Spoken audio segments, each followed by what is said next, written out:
Okay, so I'm making this video. This is probably going to be a series I'm going to do, stocks versus real estate. I'm actually tired of seeing people talk about how real estate is this and that, and I'm not against real estate. I'm not going to be too biased. Honestly, I am a little biased, but I'm not going to be too biased in this. I am basically 100% in my brokerage account. All of the money I make goes into my brokerage account. The volatility that the stock market or that people like associate the stock market with, I don't, because I have a very, very, very specific allocation, and my income is well, and I live way below my means. So I never have to worry about a margin call. Let's just start there. Second, my allocation is very, very, very defensive. I have a 3 fund portfolio. I'm not in any individual stocks. And the chances of my portfolio crashing 50% is just not worth worrying about. So, first off, let me make this clear. If you are living in the home and you're paying the mortgage, it's not an asset. If your rental property's mortgage is being covered by a tenant, that is cash flow. Now, whether or not it's a profit, it depends on how much money is left over once your mortgage is paid. Now, the thing with that is most people do associate now home prices are they're a lot less volatile than stocks. However, I don't like and just to be and just to throw this out there too. I don't buy and sell stocks. I'm never selling the stocks I'm never selling the ETFs. Never, ever, ever, ever. I'm 29. I'm going to buy in this 3 fund portfolio until I drop dead. Literally drop dead. I'm never selling them. Now back to real estate. It's tangible. A lot of people associate it as being tangible. I was just watching an interview with someone else, and it's like I'm not sure if I'm not necessarily sure what's so complicated about stocks. Like, if you own a fund like VTI, you own a piece of every single company through one exchange traded fund. They have an international version of that, and you can get T-bills, short-term T-bills. And a lot of people, for some reason, don't talk. It's like I don't know if people simply don't know. Like it's hard for me to know if people are being disingenuous or they just don't know. If you have a certain amount of money, like just say 100,000 in your portfolio, you could take out 30,000 instantly, and it would not bring your portfolio in the risk of a margin call whatsoever. I mean, depending on if you invest in good blue collar stocks. Sorry, y'all. I'm not even tired. I'm just, I went to the gym. So I pulled up a few things. So when you have real estate, it's a job. Unless you get property management company, they take a percentage, and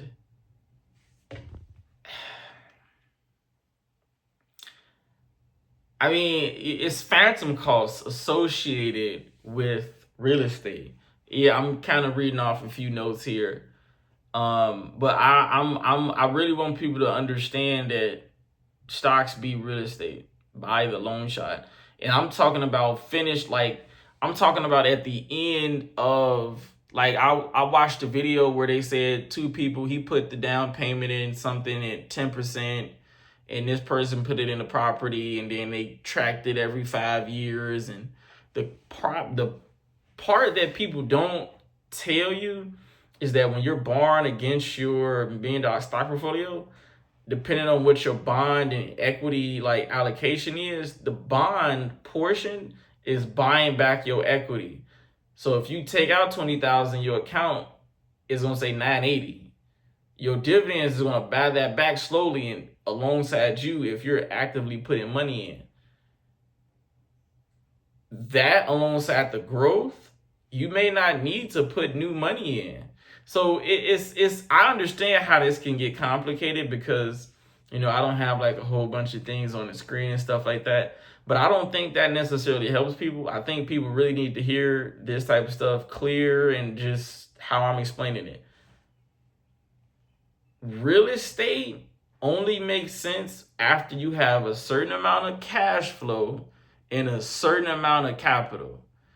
It makes no sense if you only got your down payment. Period. None whatsoever.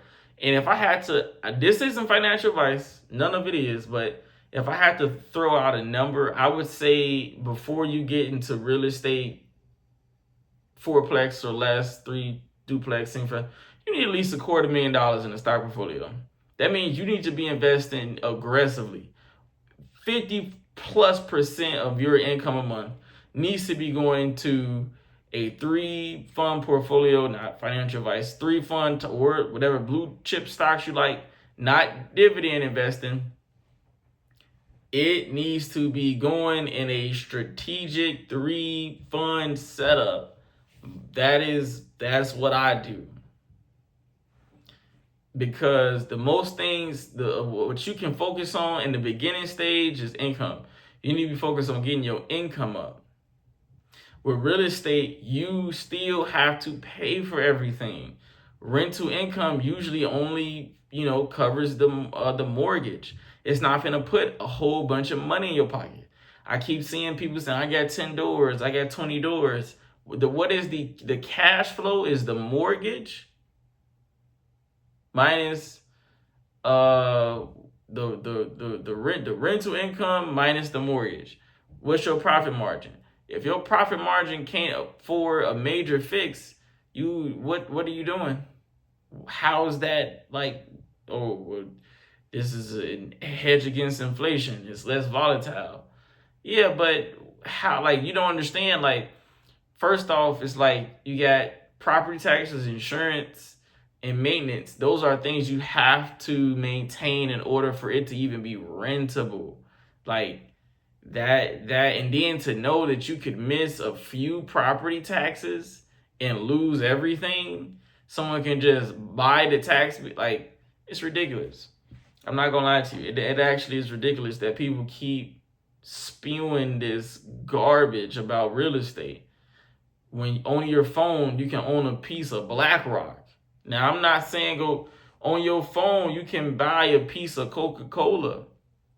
You can buy a piece of Pepsi. You can buy a piece of Chase Bank.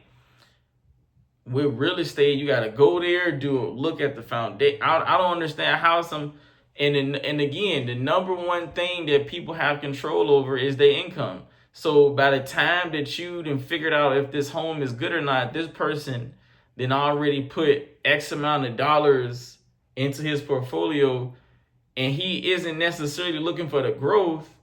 He didn't put his whole savings, because you don't need a savings account if you got stock equity, because it's accessible 24/7. I don't understand how people are not understanding this. I don't have a savings account. What do you have a savings account for? When you can, in my mind, I'm like, okay, my car it just blew up.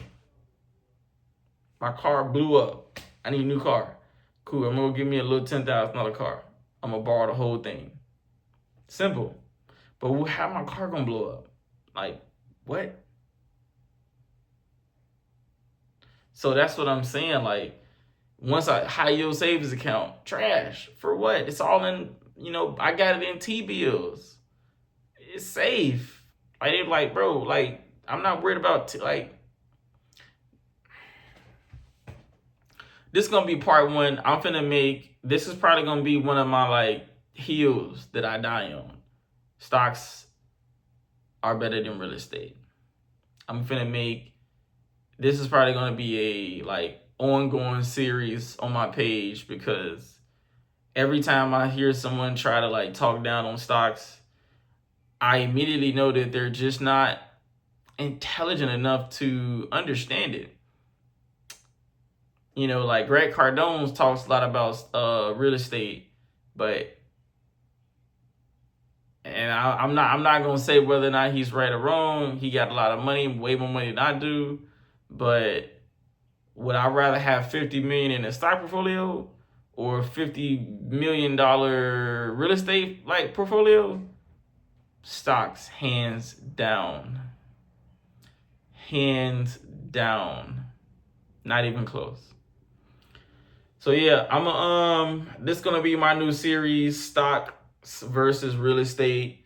I've been seeing y'all commenting on the CDO videos. I'm gonna make another CDO vlog probably tomorrow or a little bit later on this week. So just stay tuned for that.